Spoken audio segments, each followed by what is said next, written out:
कमर, पीठ और गर्दन सीधी रखें। आँखें और मुंह बंद कर लें और पहले शांत हो जाएं।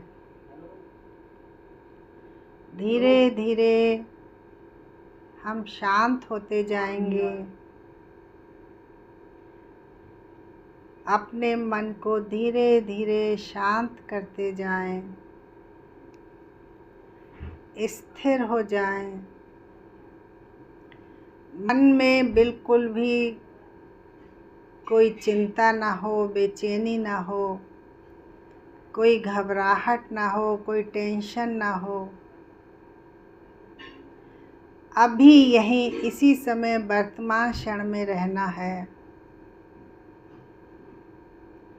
बहुत शांत हो जाएंगे और शांत हो जाएं और गहरी शांति और शांत। धीरे धीरे बहुत शांत हो रहे हैं। अपने आप को बैठा हुआ देखें। बहुत ध्यान से अपने आप को बैठा हुआ देखें। पूरे शरीर को देखें।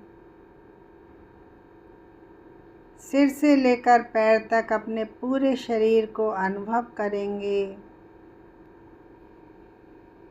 हम बैठे हैं, स्थिर होकर बैठे हैं, शांत होकर बैठे हैं। हमारे सिर के ऊपर आकाश है, नीचे पृथ्वी है। चारों दिशाओं ने हमारे चारों तरफ सुरक्षा का घेरा बनाया हुआ है। चारों तरफ की वाइब्रेशंस को अनुभव करें। चारों तरफ की आवाज़ों को अनुभव करेंगे। पूरा फोकस अपने शरीर पर रखें और जिस जगह पर हम बैठे हैं, जितनी जगह को हमने घेरा हुआ है, उस जगह को अनुभव करें। पूरे शरीर को वायु छू रही है, स्पर्श कर रही है, उसको अनुभव करें। चारों तरफ हम वायु से घिरे हुए हैं, हम वायु के बीच में बैठे हैं। और शांत हो जाएं और गहरी शांति और गहरी शांति।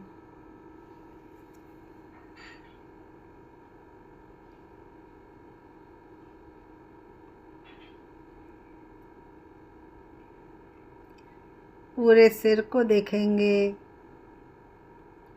पूरा सिर, पूरा फेस, गर्दन, दोनों कंधे, दोनों हाथ, पूरी छाती, पूरा पेट, पेट से नीचे के अंग, दोनों टांगें, पूरी कमर, पीठ, पूरी स्पाइन को बहुत ध्यान से देखें। स्पाइन को नीचे से देखेंगे, फ्रॉम बॉटम टू टॉप, और देखते देखते ऊपर गर्दन तक आएंगे।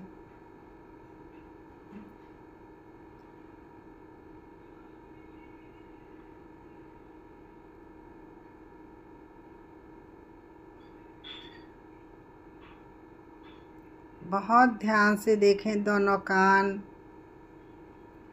दोनों आँखें, पलकें,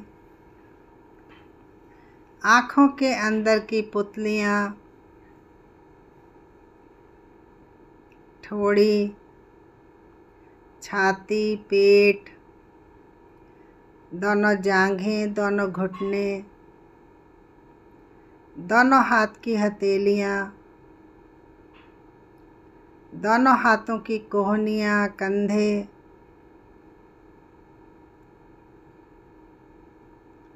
दोनों पैर के अंगूठे, दोनों पैर के तलवे बहुत ध्यान से देखें। फिर से एक बार अपने पूरे शरीर को अनुभव करें। हम बैठे हैं, अपने आप को बैठा हुआ देखें। अपने पूरे पोस्चर को देखें, कैसे बैठे हैं हम। बहुत गंभीरता पूर्वक देखें। अपने मन को देखें, विचारों को देखें, अपनी आती हुई जाती हुई सांस को देखें और बहुत ध्यान से देखेंगे। अब हम धीरे धीरे हरिद्वार की तरफ चलेंगे। हरिद्वार में हर की पैड़ी, गंगा जी का किनारा, बहुत भीड़ है वहाँ पर, बहुत सारे लोग हैं। गंगा जी में जल बह रहा है। बच्चे बड़े सब स्नान कर रहे हैं। देखकर बहुत अच्छा सा लग रहा है। बहते हुए जल को देखकर एक अलग सी अनुभूति हो रही है। सुखद एहसास हो रहा है। बहुत ध्यान से देखें।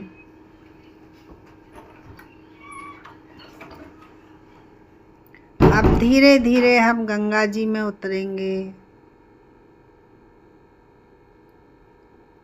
गंगा जी के जल को हाथ से स्पर्श करें और हाथ में जल लेने पर, स्पर्श होने पर कैसा अनुभव हो रहा है। बहुत सुखद एहसास हो रहा है। जब हम घर के पानी को छूते हैं उसकी अलग अनुभूति होती है, लेकिन जब हम गंगा जल को छूते हैं उसकी अनुभूति बहुत सुखद होती है। दैवीय अनुभव होता है, अलौकिक अनुभव होता है। पानी के जल के स्पर्श को अनुभव करें। हमारे सारे कपड़े भीग गए हैं। हम गंगा जी में डुबकी लगाएंगे। एक और डुबकी लगाएंगे। बहुत ही खुशी का अवसर होता है जब हम गंगा जी में नहाते हैं, डुबकी लगाते हैं। ऐसा आनंद हमने घर पे या स्विमिंग पूल में बिल्कुल भी नहीं होता। एक और डुबकी लगाएंगे। गंगा माँ को प्रणाम करेंगे और ये बिल्कुल भी नहीं कहेंगे कि हमारे पाप धो दो। गंगा माँ को नमन करेंगे, कृतज्ञता व्यक्त करेंगे और बाहर निकल आएंगे। बाहर आकर ऊपर सूरज निकला हुआ है, धूप खिल रही है, हमारे शरीर पर धूप की किरणें पड़ रही हैं, जिससे कि हमारे कपड़े सूख रहे हैं और हमें बहुत आनंद की अनुभूति हो रही है। सामने साधु बैठे हैं। गंगा जी के किनारे पर जो साधु बैठे होते हैं उनको ज़रूर भोजन कराना चाहिए, दान दक्षिणा देना चाहिए। तो हम साधुओं को भोजन कराएंगे, दक्षिणा देंगे, बच्चों को खिलौने दिलाएंगे।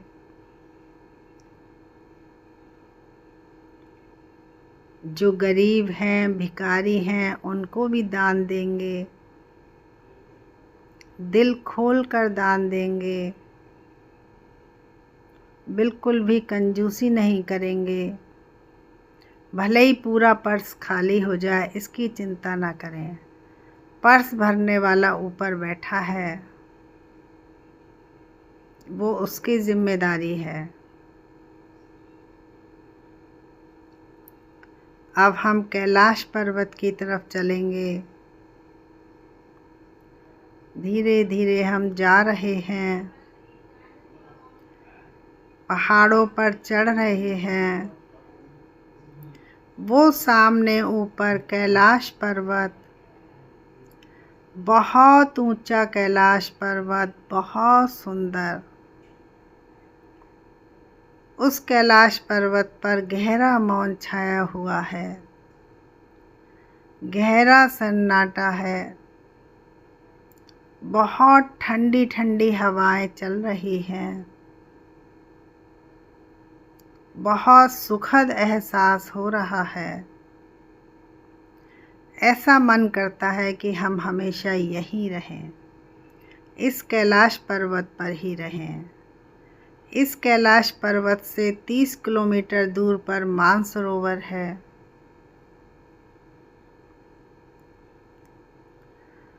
कैलाश पर्वत पर बहुत दूर सामने, जितनी दूर दृष्टि जाएगी इतनी दूर शिव जी बैठे हैं।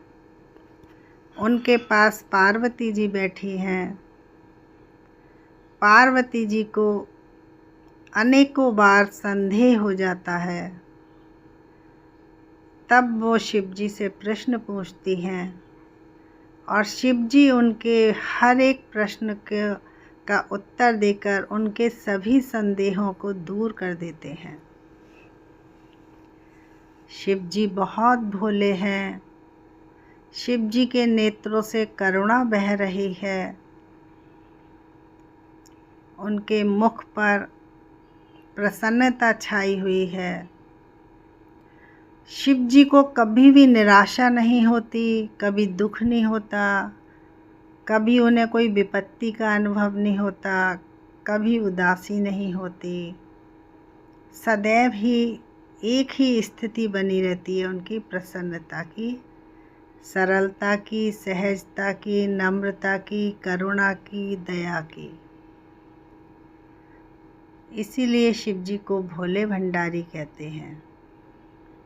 शिव जी के चेहरे से जो तेज की किरणें निकल रही हैं, प्रसन्नता की किरणें निकल रही हैं, वो पूरे कैलाश पर्वत पर घूम रही हैं।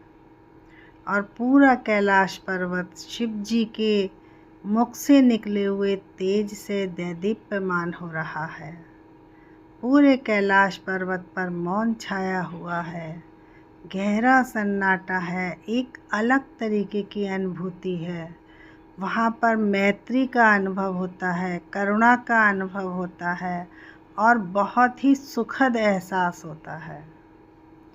ऐसा है हमारा कैलाश पर्वत, जिस पर शिव जी सदैव ही बैठे रहते हैं, पालती मारकर बैठते हैं, आंखें बंद करके बैठते हैं और समाधि में मग्न रहते हैं। शिव जी भीतर ही रमण करते हैं, भीतर ही अपने अमृत का रस पान करते हैं और आनंद वाली स्थिति में रहते हैं। उन्हें कोई भय नहीं होता, कोई चिंता नहीं होती, कोई डर नहीं होता, कोई असुरक्षा की भावना नहीं होती। उन्हें कुछ चाहिए ही नहीं, बिल्कुल शून्य रहते हैं, खाली रहते हैं। अपने सारे दरवाजे बंद रखते हैं। कामदेव उनके सामने ठहर नहीं सकता। हम भी वहीं बैठेंगे, पर्वत पर ही बैठ जाएंगे और समाधि लगाएंगे। जैसे शिव जी समाधि में बैठते हैं, हम भी समाधि में बैठेंगे, शांत हो जाएंगे, बहुत शांत और शांत हो जाएं। शिव जी की तरह से हमें मौन होना है, शिव जी की तरह से हमें बैरागी होना है, शिव जी की तरह से हमें पूरे शरीर पर ध्यान की भभूत मलनी है। शिव जी की तरह से हमें भोले हो जाना है। भोले हो जाने का अर्थ ये कि बिल्कुल भी नेगेटिव विचार ना आए हमारे अंदर, ईर्ष्या ना आए, द्वेष ना आए, किसी के भी प्रति हमारे मन में कभी भी द्वेष आए ही ना। कोई हमारे साथ कितना भी बुरा करे, कितना भी जहर उगले, कितनी भी गालियाँ दे, तब भी हमारे भीतर से उसके लिए करुणा ही बहे।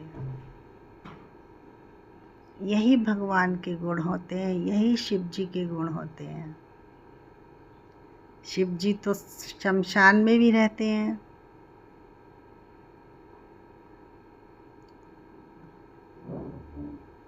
शांत होकर बैठ जाएं, आंखें बंद करके बैठेंगे। अब अपनी आती हुई सांस को, जाती हुई सांस को नासिका पर देखेंगे। बहुत ध्यान से देखेंगे। सांस आ रही है, सांस जा रही है। जैसे भी सांस आ रही है, जैसे भी सांस जा रही है, और अपने मन को ऊपर वाले होंठ के ऊपर टिका के रखेंगे। यदि मन भाग जाए, क्योंकि मन बहुत चंचल है, अनियंत्रित है और हमें धोखा दे देता है और भाग जाता है, और भागकर हमारी आँखों में चित्र लेकर आके हमें फंसा के रखता है। तो हमें फंसना नहीं है बिल्कुल भी। हमें गहरी सांस लेनी है और गहरी सांस लेकर मन को फिर से ऊपर वाले होंठ के ऊपर बिठा देना है, और आती हुई सांस को, जाती हुई सांस को बहुत ध्यान से देखना है। और एक काम और है कि ऊपर वाले होंठ के ऊपर कोई सी भी अनुभूति हो, कभी ठंडा सा लग सकता है, गरम लग सकता है, कंपन हो सकता है, सिहरन हो सकती है, अच्छा सा लग सकता है, कभी दुखद सा लग सकता है।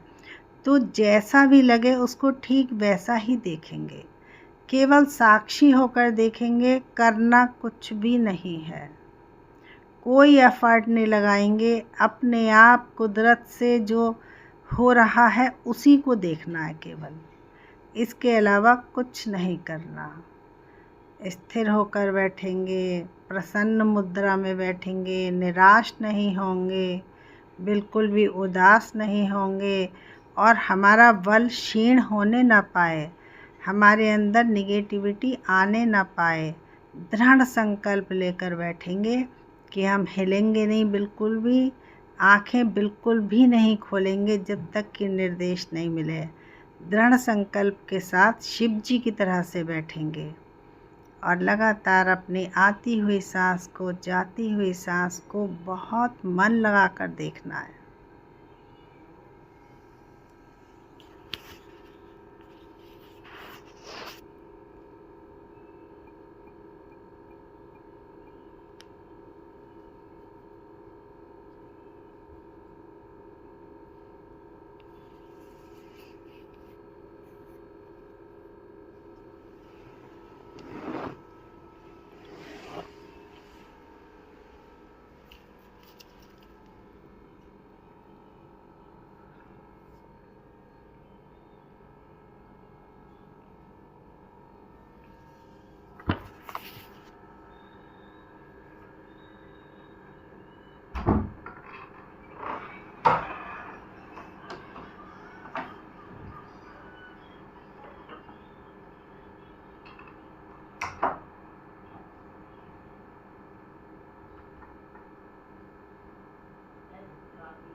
बिल्कुल भी हिलेंगे नहीं।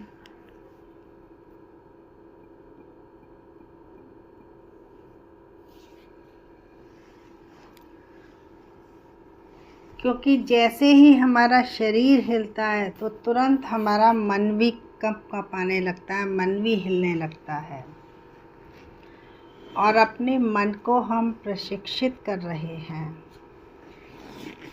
जो हर वक्त हमारा कांपता हुआ ये चित्त, भागते हुए विचार, इन्हीं सब को हम प्रशिक्षित कर रहे हैं, प्रशिक्षण दे रहे हैं।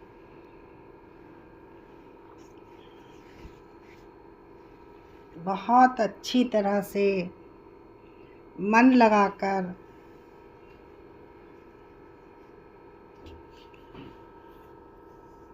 समाधि में बैठे रहेंगे। समाधि से सुख आता है, शांति आती है।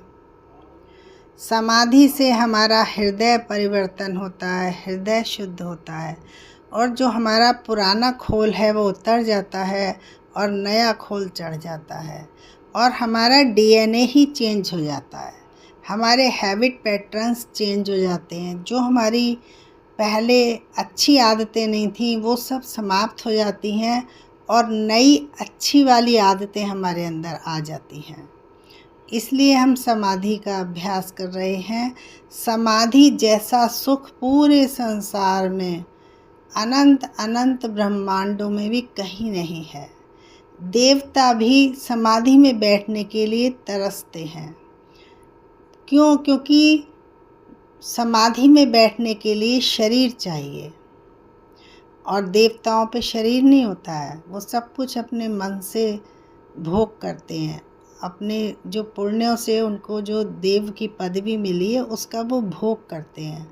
वो कर्म नहीं कर सकते। कर्म करने के लिए शरीर चाहिए, साधना करने के लिए शरीर चाहिए, समाधि में बैठने के लिए शरीर चाहिए। इसलिए अपने शरीर के महत्व को समझें कि ये शरीर हमारा कितना कीमती है, कितना महत्वपूर्ण है।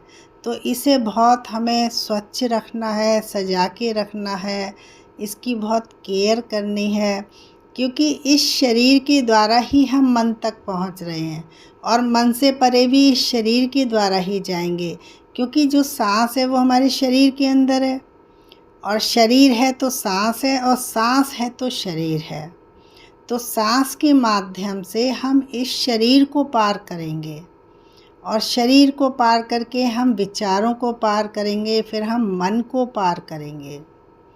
तब हम इस ब्रह्मांड से परे जाएंगे, तब हम सारे सत्यों को दर्शन कर पाएंगे। और हमें भीतर जाने के लिए भी शरीर चाहिए। शरीर से हम बैठेंगे, फिर हम अपनी सांस को देखेंगे। सांस डोरी है, सांस को देखते देखते देखते हमारे विचार स्थिर होते जाएंगे, एकदम ना के बराबर होते जाएंगे, और सांस भी हमारी बहुत सूक्ष्म हो जाएगी। ऐसे लगेगा जैसे चल ही नहीं रही है। फिर हम भीतर उतरेंगे अपने सांस की डोरी से। हम नीचे अंदर जाएंगे, गहरे में, बहुत गहरे में जाएंगे, बहुत गहरे में। ऐसा नहीं है कि जो तुम्हें दिखता है ये इतना सा 3.5 हाथ का शरीर है ना। कोटि कोटि ब्रह्मांड इस शरीर के अंदर मौजूद हैं। सब कुछ जितने भी ऋषि मुनि हुए हैं या वैज्ञानिक हुए हैं, उन्होंने सबने अपने अंदर जाके ही पाया है। अंदर जाकर ही उन्होंने गोते लगाकर हीरे मोती निकाल के दिए हैं। तो इस शरीर के महत्व को समझें, अपने संकल्प को, अपने उद्देश्य को समझें। हमारे उद्देश्य बहुत अच्छे हों, हमारे संकल्प बहुत अच्छे हों, और हम बहुत परिश्रमी हों, हमारे अंदर बहुत लगन हो, दृढ़ विश्वास हो, और हमारी रुचियां जो हैं वो बहुत अच्छी हों, और अपनी पुरानी सारी बुरी आदतों को छोड़ देंगे। बिल्कुल भी न काम में फंसेंगे, न क्रोध में, न लोभ में, न मोह में। केवल शरीर है और हमें अपना पूरा जीवन निर्वाह करना है, तो हम ईमानदारी से अपने प्रत्येक कर्तव्य को निभाएंगे, मन में मैल नहीं लाएंगे, लेकिन हमें कहीं पर भी चिपकना नहीं है। मैं और मेरे जैसा भाव बिल्कुल भी नहीं रखना है। और कभी सोचना भी तो ये सोचना, मैं कौन हूँ, यहाँ मैं क्यों आया हूँ, क्या कर रहा हूँ, कहाँ मुझे वापस जाना है, क्या क्या मैं वापस ले आ सकता हूँ, क्या मैं लेकर आया था, मेरे जीवन का लक्ष्य क्या है, मेरे जीवन का उद्देश्य क्या है। बस यही प्रश्न होने चाहिए। जैसे मेरे से पहले इतने लोग चले गए, परलोक चले गए, तो मुझे भी जाना है। इसलिए बहुत मन लगाकर आती हुई सांस को, जाती हुई सांस को देखें।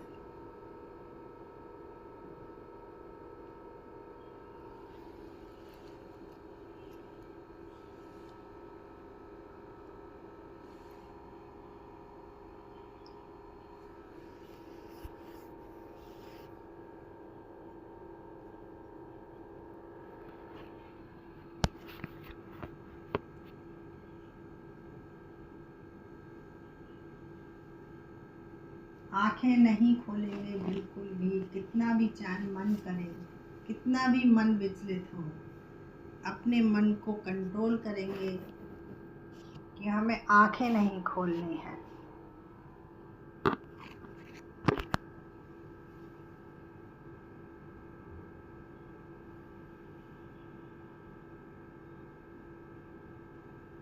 यदि हम आंखें नहीं खोलेंगे, तभी हम अपने भीतर छलांग लगा पाएंगे।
बहुत शांत, धीरे धीरे हमारी सांस सूक्ष्म होती जा रही है, तीक्ष्ण होती जा रही है, माइंड बहुत शार्प होता जा रहा है। धीरे धीरे हम शांत हो रहे हैं।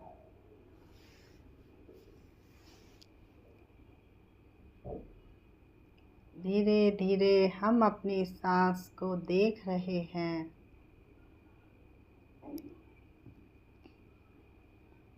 आती हुई सांस को, जाती हुई सांस को एज इट इज़ देख रहे हैं। सांस के आवागमन को निरंतर देखते रहना है। कभी सांस हल्की हो सकती है, कभी भारी हो सकती है। कभी सांस का स्पर्श हमें नासिका के भीतरी द्वारों पर हो सकता है, कभी नहीं भी हो सकता है। कुदरत से अपने आप सांस आ रही है और जा रही है। एक पहरेदार की तरह से हम अपनी सांस को देख रहे हैं।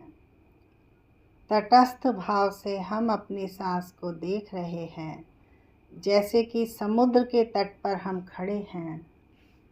बहुत ध्यान से देखें, समुद्र का किनारा, जुहू बीच का किनारा या हरिद्वार की गंगा का किनारा। और उसमें बहुत ऊंची ऊंची लहरें उठ रही हैं, धीमी धीमी लहरें उठ रही हैं।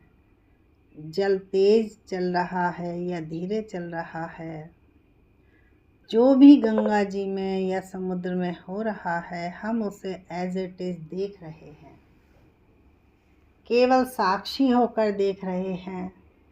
हम गंगा जी की लहरों को, समुद्र की लहरों को नहीं बदल सकते। हम किनारे पर खड़े होकर केवल साक्षी होकर देखते हैं। ठीक इसी प्रकार से हमने अपने मन को ऊपर वाले होठ पर बिठाया है और आती हुई सांस, जाती हुई सांस को हम साक्षी होकर देख रहे हैं। बहुत ध्यान से देखें।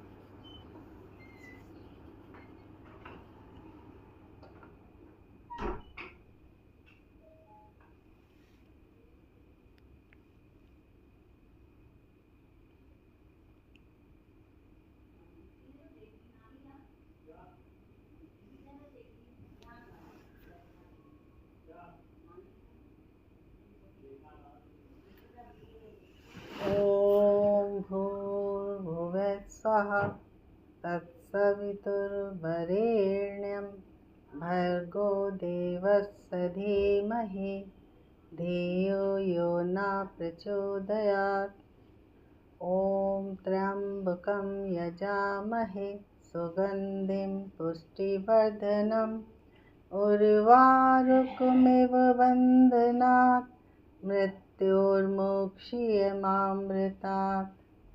इति पिसो भगवा अरहं सम्मा सम्बुद्धो विद्याचरणसम्पन्नो सुगतो लोकविदु अनुत्तरो पुरुषधम्मसारथी सत्था देवमनुष्याणां बुद्धो भगवाति। साधु साधु साधु। सब शांत हो, सबका कल्याण हो, सबके बंधन खुलें, सबको ज्ञान प्राप्त हो, सबको माफ़ कर देंगे।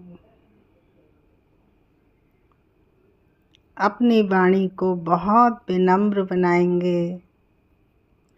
सबसे पहला काम अपनी वाणी को सही करेंगे। मेरे शरीर और वाणी से किसी का भी अहित ना हो, किसी का भी अमंगल ना हो, इस बात का बहुत ध्यान रखेंगे और पांचों शीलों के पालन का बहुत अच्छी तरह से शीलों का पालन करेंगे। सदाचार के नियमों का पालन करेंगे। बहुत अच्छी तरह से ध्यान समाधि का अभ्यास करेंगे। शांत हो जाएंगे, बहुत शांत और गहरी शांति, और शांत हो जाएं।